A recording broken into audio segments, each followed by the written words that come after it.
Imagine this. A bear cartel decides to target a company's stock and hammer down its share price. The promoter of the company, instead of feeling threatened and cornered, decides to fight back. He dials his friends from around the world. The friends step in and start buying the stock. The collective buying not only arrests the fall in the stock price, but it also squeezes the bears. This is not fiction. I'm not making this up.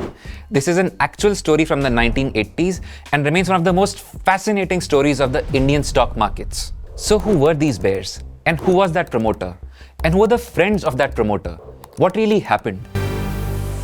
In the early 1980s, a cartel of Kolkata-based stockbrokers was short-selling the Reliance stock in hordes. So much so that the stock price came down from 131 to 121 in just a day. Wondering why? At that time, Reliance would raise a lot of capital by issuing convertible debentures. Debentures are basically borrowings from the public. If you would invest in a 5-year debenture of Reliance, you would get interest payments for the next 5 years and all your money back at the end of 5 years. But if it was a convertible debenture, you have the option of not taking the money and converting it into equity. But at what price will you convert it? Without getting into technicalities, let's have a simple understanding of this. Let's say you hold a convertible debenture of Reliance worth 10,000 rupees. And at the time of redemption, one Reliance share was trading at 125 rupees. Simple math suggests that you would get 80 shares of 125 rupees each that are equal to one debenture of 10,000. Now consider this. If Reliance shares were trading at 200 rupees, you would get just 50 shares.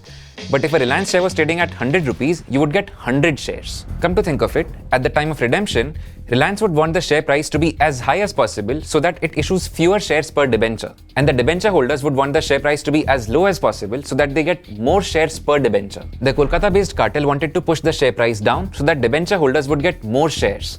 That is why they were short selling the stock. Short selling is when you sell the shares that you don't have or own. A short seller believes that the share price is going to fall. Let's say they sell the shares for 100 and the share price falls, they can buy it at 80 and make a sweet 20 rupees profit per share. But what if the share price does not fall? In fact, it rises to 120. The short seller will still have to buy the stock at 120. The difference of 20 will be the short seller's loss. In the case of Reliance Industries, the Kolkata-based brokers were doing naked short selling. Short selling is when you borrow shares and sell them. Naked short selling is when you neither own nor have borrowed the shares to sell. You are shorting and hoping to buy or borrow before settlement. Given that we have a T+1 settlement cycle, you will have to buy or borrow the very day that you short sold, meaning there is no scope for short selling in India. But this case of the bear cartel versus Reliance is from the 1980s. At that time, all trades were settled on alternate Fridays. So you could sell a share today and figure out a way of delivering it until the next settlement Friday. So there was scope to short sell. So much short selling had brought Reliance's share price from 131 to 121. Now here comes a plot twist. Some NRI traders entered the market on the other side of the trade.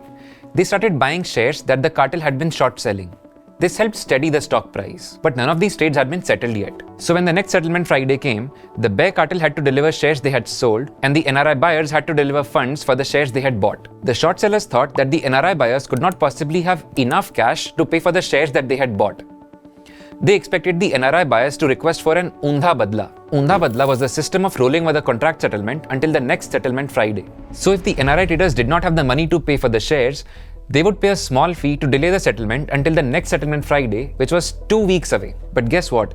The NRI traders did have the money to pay for the shares. And it was the bear cartel that did not have the shares to deliver on the settlement day. The Undha Badla system was available to the short sellers too. They had to pay a small fee to delay the settlement until the next settlement Friday. The NRI traders knew that they had cornered the short sellers. They demanded a 25 rupee fee per share. The bear cartel was appalled. They were not going to pay 25 rupees per share. Paying up would mean that the share price had to fall further by 25 rupees for the trade to be profitable for them. They refused to pay. The resultant dispute halted all trading on BSE for 3 days. Finally, the bear cartel started buying Reliance shares to settle all the trades. You see, when they began to short sell, the bear cartel was big enough to bring down the share price. So when they started buying, they were big enough to push the share price to an all-time high of 201. This group of NRIs not only saved Reliance's shares from being hammered down, they also pushed them to an all-time high. That's why these NRIs came to be known as the Friends of Reliance. It was natural then to assume that Mr. Dhirubhai Ambani had asked these NRIs to fight for him. Nothing was proven though. If Mr. Ambani was truly involved in this, he basically bought Reliance shares from the bear cartel at 120-130 rupees because that is how low the bear cartel had pushed the price down. And then he sold the same shares to the bear cartel for about 200 rupees when they were under pressure to settle the trade. This massive difference of about 60-70 rupees is what he could keep as a sweet profit for himself and the friends of Reliance. While this is a great story of grit and chutzpah, know that acting in cartels is illegal in all respects. Business cartels are illegal, stock market cartels are also illegal. If you are found to be a part of a cartel, you could be charged for facilitating a pump and dump scheme at the expense of common public. Also, do note that NRIs acting in concert will also be called a cartel. So that is illegal too. Stock market regulations and controls have tightened much more since then, and the systems have improved too. For example, we saw in this story how settlement would happen every alternate Friday. We have now progressed to a T+1 settlement cycle and might soon go to T+0 settlement cycle. On that note, that is all on this episode of Side Notes by Zerodha Varsity. Do tell us in the comments section what other interesting business stories you would like us to discuss. Until then, happy learning.